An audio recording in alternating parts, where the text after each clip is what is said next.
Hello friends, आपके अपने YouTube channel guidance academy silencer KBC banner में आपका पुनः स्वागत है। आज हम आपके बीच कंप्यूटर के कुछ महत्वपूर्ण प्रश्न लेकर आपके बीच हाजिर हैं। कंप्यूटर एक ऐसी फील्ड बन गई है आज जिससे हर प्रतियोगी परीक्षा में कम से कम 4 से 5 प्रश्न पूछे अवश्य जाते हैं। और कंप्यूटर आज रोज़मर्रा की ज़रूरत भी बन चुकी है। आज हम लोग बगैर कंप्यूटर कोई कार्य नहीं कर पा रहे हैं। आप देख रहे हैं हर फील्ड में, चाहे वो एजुकेशन फील्ड हो, चाहे वो मेडिकल फील्ड हो, चाहे आपकी कोई भी फील्ड हो, हर फील्ड में कंप्यूटर यूज़ जरूर हो। चाहे बैंकिंग सेक्टर आपका हो, वहाँ पर भी कंप्यूटर इस्तेमाल हो रहा है। आज आप देख रहे हैं कंप्यूटर ही एक ऐसी चीज़ है जिसकी वजह से मैं आपके बीच ऑनलाइन आकर आपकी क्लासें ले पा रहा हूँ, आपके बीच हम वीडियोज़ भेज पा रहे हैं। अगर शायद कंप्यूटर ना होता तो हम लोग आपके बीच ये सुविधाएँ आपको प्रोवाइड नहीं कर पाते लॉकडाउन के दौरान। तो लॉकडाउन दौरान जो है हम लोग को ये महसूस हो गया है कि कंप्यूटर एक बहुत बड़ी ज़रूरत बन चुका है। इसकी आवश्यकता हमें आज महसूस हुई जब लॉकडाउन हुआ कि भाई कंप्यूटर अगर ना होता तो हम आपके बीच ना ऑनलाइन अपना यूट्यूब चैनल डाल पाते, ना उसमें हम आपके वीडियोस दे पाते, ना आपका हम रिवीजन करवा पाते। ये सारी चीज़ें हम क्यों कर पा रहे हैं? सिर्फ कंप्यूटर की वजह से कर पा रहे हैं। तो कंप्यूटर एक बहुत बड़ी आवश्यकता बन चुकी है। तो इसलिए हम आज जो है कंप्यूटर फील्ड को लेकर आपके बीच हाजिर हैं कि कंप्यूटर फील्ड से जो है 4-5 प्रश्न जो आते हैं। तो आज हम लोगों का पहला वीडियो जो है कंप्यूटर से रिलेटेड है, तो इसको मैं आज स्टार्ट कर रहा हूँ। आइए हम शुरू करते हैं कंप्यूटर इस वीडियो को। आज को आधुनिक कंप्यूटर की खोज सर्वप्रथम हुई 1946 में। यानी सर्वप्रथम आधुनिक कंप्यूटर खोज कब हुई? 1946 में। यानी पहला इलेक्ट्रॉनिक कंप्यूटर हमारा इन्वेंट हुआ 1946 में, जिसका नाम क्या था? इनैक। क्या नाम था? इनैक नाम था। यानी इसका फुल फॉर्म क्या है? Electronic numerical integrator and computer. ये आपका बनाया था अमेरिका ने। किसने बनाया था? अमेरिका ने बनाया था। तो आप ध्यान रखिए, क्वेश्चन अक्सर पूछा जाता है कि पहला इलेक्ट्रॉनिक कंप्यूटर कौन था? इनैक था। आप जैसा साइड में फ्रेंड्स देख रहे होंगे, मैंने एक यहाँ पे इमेज बना रखी हुई कंप्यूटर की, यही आपका इनैक की इमेज है। यानी पहला ये आपका जो है इलेक्ट्रॉनिक कंप्यूटर है इनैक, जिसकी इमेज साइड में बनी हुई है। अब हम लोग आते हैं, आगे चर्चा करते हैं कंप्यूटर के क्षेत्र में महान क्रांति कब आई। मतलब क्रांति के रूप में कंप्यूटर में कब, क्रांतिकारी परिवर्तन का विश्व में कब इस्तेमाल हुआ क्रांति के रूप में, यानी बृहद स्तर पर कंप्यूटर इस्तेमाल कब से शुरू होना हुआ? तो आपका 1960। तो कंप्यूटर क्षेत्र में महान क्रांति आपकी जब आई वो 1960 में आई। 1960 से क्रांति के रूप में आ गया ये। आगे चलते हैं, हम लोग देखते हैं कंप्यूटर शब्द अंग्रेजी के कंप्यूट शब्द से बना है। किससे बना हुआ? कंप्यूट शब्द से। कंप्यूट शब्द का तात्पर्य होता है, आपका अर्थ होता है इसका गणना करना। कंप्यूट का अर्थ क्या होता है? गणना करना। इसीलिए इसको हम लोग संगणक के नाम से भी जानते हैं। क्या कहते हैं इसको? हम संगणक या गणक भी कहा जाता है। कई बार क्वेश्चन आता है कंप्यूटर का एक अन्य नाम क्या है, तो इसका जवाब क्या होगा? आपका संगणक होगा। इसका आविष्कार कैलकुलेशन करने के लिए किया गया। यानी पहले कंप्यूटर जो बना था उसका मुख्य उद्देश्य क्या था? कैलकुलेशन करना था। शुरुआत यानी प्रारंभिक दौर में जब कंप्यूटर बनाया गया तो उसका मुख्य उद्देश्य था आपका कैलकुलेशन करना, जोड़ घटाना, गुणा भाग, ये सब करना कंप्यूटर का मुख्य कार्य हुआ करता था। अब देखिए हम लोग जान लेते हैं कंप्यूटर का फुल फॉर्म क्या है। कंप्यूटर का फुल फॉर्म देखिए क्या होता है? Commonly operated machine particularly used in technical and educational research. क्या फुल फॉर्म है इसका? Commonly operated machine particularly used in technical and educational research. आइए इसको हम जानते हैं। इसके जो है अल्फ़ाबेटिकल रूप में C for commonly, O for operated, M for machine, P for particularly, U for used, T for technical, E for educational, R for research. ये कंप्यूटर का फुल फॉर्म आपका था। हाँ, तो फ्रेंड्स कंप्यूटर का फुल फॉर्म हम लोग जान चुके हैं। अब आगे देखिए, कंप्यूटर साक्षरता दिवस मनाया जाता है। कब मनाया जाता है? 2 दिसंबर को। यानी प्रति वर्ष 2 दिसंबर को कंप्यूटर साक्षरता दिवस के रूप में मनाया जाता है। ये क्वेश्चन बहुत पूछा जाता है, बहुत इंपॉर्टेंट प्रश्न है। अब देखिए अगला हम लोग क्वेश्चन जो है पॉइंट है हमारा, कंप्यूटर में प्रयुक्त आईसी चिप बने होते हैं। किसके बने होते हैं? सिलिकॉन के। सिलिकॉन क्या होता है आपका? सिलिकॉन एक अर्धचालक होता है। अर्धचालक क्या होता है? अर्धचालक वो होता है जो सामान्य अवस्था में कुचालक का कार्य करता है, लेकिन अगर उसमें कोई अशुद्धि मिला दें या उसको हम गर्म कर दें तो वो चालक का कार्य करने लग जाता है। तो सिलिकॉन एक आपका अर्धचालक है जो कि कंप्यूटर की चिप में इस्तेमाल होता है। यानी क्वेश्चन आता है कंप्यूटर की चिप किससे बनी होती है? सिलिकॉन से बनी होती है। एक चीज़ आपको यहाँ दिला दें कि भारत में सिलिकॉन वैली के नाम से एक शहर जाना जाता है जिसका नाम बेंगलोर है। यानी बेंगलोर को भारत का सिलिकॉन वैली कहा जाता है, क्योंकि सबसे पहले भारत में जो कंप्यूटर क्रांति आई कहाँ पर आई? बेंगलोर में। यानी सबसे मुख्य शहर आपका कंप्यूटर से रिलेटेड जो है वो कौन सा है? बेंगलोर है, इसलिए बेंगलोर कहा जाता है आपका भारत का सिलिकॉन वैली, यानी इसको बेंगलुरु कहा जाता है। इस समय वर्तमान में इसका नाम जो है चेंज होकर हुआ है बेंगलुरु। तो आप ध्यान रखिएगा, भारत का सिलिकॉन वैली कहते हैं किसको, बेंगलुरु को कहते हैं। इंटरनेट के पते में पद HTTP का विस्तृत रूप है, यानी यहाँ पर इंटरनेट में एक पता होता है HTTP, आप देखते हैं आगे अक्सर लिखा रहता है HTTP, तो उसका विस्तृत रूप क्या होता है, हाइपर टेक्स्ट ट्रांसफ़र प्रोटोकॉल। क्या होता है विस्तृत रूप, हाइपर टेक्स्ट ट्रांसफ़र प्रोटोकॉल, यानी HTTP का ये फुल फॉर्म है। आगे देखिए आप, अगला फैक्ट हमारा, शैक्षणिक संस्थाओं के लिए निर्धारित किया DNS यानी डोमेन नेम सिस्टम है। शैक्षणिक संस्थाओं के लिए निर्धारित किया गया DNS है। DNS क्या है, .edu, क्या है, .edu, इसको आप याद रखिएगा।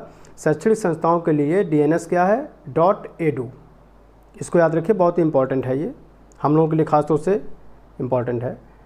CPU का पूरा नाम है, CPU का पूरा नाम क्या है, सेंट्रल प्रोसेसिंग यूनिट, यानी CPU का फुल फॉर्म क्या है, सेंट्रल प्रोसेसिंग यूनिट।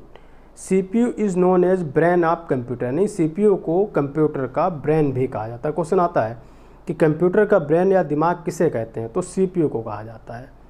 ये बहुत ही महत्वपूर्ण प्रश्न है, याद रखिएगा आप लोग। विश्व में किस अंतर्राष्ट्रीय संस्था ने ओपन एजुकेशनल रिसोर्स शब्द का प्रतिपादन किया था। क्वेश्चन क्या है आपका, विश्व में किस अंतर्राष्ट्रीय संस्था ने ओपन एजुकेशनल रिसोर्स शब्द का प्रतिपादन किया था। यूनेस्को ने किया था। किसने किया था, यूनेस्को ने किया था, इसको याद रखिएगा आप, यूनेस्को। अगला फैक्ट देखिए, आर्टिफिशियल इंटेलिजेंस के क्षेत्र में प्रयुक्त प्रोग्रामिंग लैंग्वेज है। आर्टिफिशियल इंटेलिजेंस के क्षेत्र में प्रयुक्त प्रोग्रामिंग लैंग्वेज है LISP। क्या है, LISP। अगला फैक्ट देखिए, मल्टी प्रोसेसिंग होती है। जैसे कि यहाँ शब्द आया मल्टी, मल्टी का मतलब होता है एक से अधिक प्रोसेसर द्वारा। मल्टी का मतलब क्या हुआ, एक से अधिक, तो एक से अधिक प्रोसेसर द्वारा मल्टी प्रोसेसिंग होती है। कंप्यूटर की एक बाइट कितने बिट से मिलकर बनी होती है, इसका सही आंसर होगा आपका 8 बिट। यानी ध्यान रखिएगा, आपका कंप्यूटर की सबसे छोटी यूनिट होती है वो बिट होती है, तो एक बाइट बराबर 8 बिट होता है, ये हम लोगों को याद रखना है। अब देखिए, कंट्रोल शिफ्ट तथा अल्ट कुंजियाँ कहलाती हैं। यहाँ पे 3 कुंजियाँ आपकी, कंट्रोल शिफ्ट तथा अल्ट कुंजियाँ कहलाती हैं मॉडिफायर कीज़। क्या कहलाती हैं, मॉडिफायर कीज़ कहलाती हैं, इसको याद रखिएगा। हम आते हैं अगले फैक्ट पे। देखिए अगला हमारा है, हाँ फ्रेंड्स, हम लोग कंप्यूटर की संरचना पे चर्चा करते हैं। कंप्यूटर की संरचना की 4 यूनिट होती हैं आपकी, इनपुट यूनिट, इसके बाद सेंट्रल प्रोसेसिंग यूनिट, मेमोरी और आउटपुट यूनिट। कितनी होती हैं, 4 होती हैं आपकी, input unit, central processing unit, memory और आउटपुट यूनिट। आइए हम इसको एक एक करके चर्चा करते हैं। पहली हमारी input unit. Input unit computer के हार्डवेयर के वे भाग होते हैं जिनके माध्यम से कंप्यूटर में कोई डेटा इंटर किया जाता है। कंप्यूटर के हार्डवेयर भाग होते हैं, वो भाग होते हैं जिनके माध्यम से क्या होता है, कंप्यूटर में कोई डेटा इंटर किया जाता है। इनपुट के लिए keyboard, mouse, scanner, joystick, microphone आदि इनपुट डिवाइस का प्रयोग करते हैं। साथ ही कंप्यूटर को सॉफ्टवेयर के माध्यम से कमांड या निर्देश देते हैं। आपको ये हम बता दें, इनपुट डिवाइस हमने यहाँ सारी भी डिस्कस नहीं की है, हम अगला अपना एक वीडियो देंगे जिसमें इनपुट डिवाइस और आउटपुट डिवाइस के बारे में हम लोग डिटेल चर्चा करेंगे, तो उसमें सारी चीज़ बता दें, क्योंकि एक आध क्वेश्चन ये जरूर पूछ लिया था कौन सी इसमें इनपुट यूनिट है, कौन सी आउटपुट यूनिट है, ऐसा क्वेश्चन अक्सर पूछा जाता है। तो हम लोग अगले वीडियो पे जो डालेंगे तो उस पर अपना जो है इनपुट और आउटपुट डिवाइस के बारे में ही पूरा एक वीडियो बना देंगे। अब हम लोग आते हैं, दूसरा आपका क्या है, सेंट्रल प्रोसेसिंग यूनिट। क्या है, सेंट्रल प्रोसेसिंग यूनिट।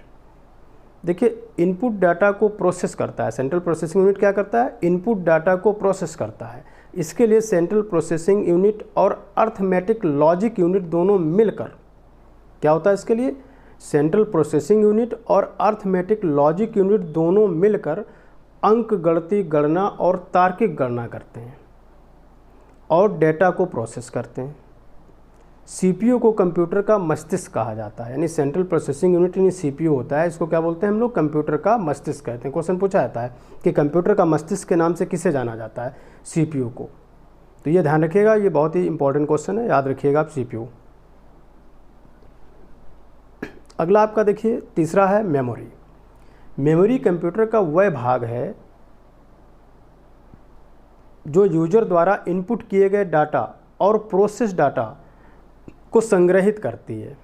यह प्राथमिक और द्वितीयक दो प्रकार की होती है। एग्जाम्पल के लिए जैसे मेमोरी, प्राइमरी मेमोरी कौन कौन है, रैम और रोम। ये दो मेमोरी आपकी जो है ये क्या है, प्राइमरी मेमोरी है।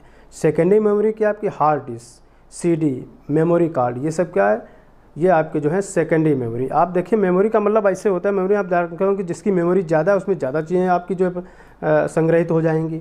तो जैसे हम लोग जब मोबाइल खरीदते हैं या फिर अपना लैपटॉप खरीदते हैं, कुछ भी खरीदते हैं, उससे पहले देखते हैं भाई मेमोरी इसकी कितनी होगी या मेमोरी इसकी बढ़ाते हैं। तो ध्यान रखिएगा मेमोरी जिसकी ज़्यादा होती है, मेमोरी मतलब होता है सीधे सीधे आपका जिसमें संग्रहण ज़्यादा हो सके, ज़्यादा डाटा उसमें आपका संग्रहित हो सके, तो मेमोरी का संबंध ये होता है। तो यहाँ ध्यान रखिए आप, प्राइमरी मेमोरी आपकी रैम और रोम है। सेकेंडरी मेमोरी क्या है, हार्ड डिस्क, CD और मेमोरी कार्ड है, जो हम लोग अक्सर आपने कॉमन यूज करते हैं, जनरली हम लोग यूज करते हैं इन चीज़ों। मेमोरी कार्ड का यूज भी करते हैं, CD का करते हैं, हार्ड डिस्क का भी यूज करते हैं।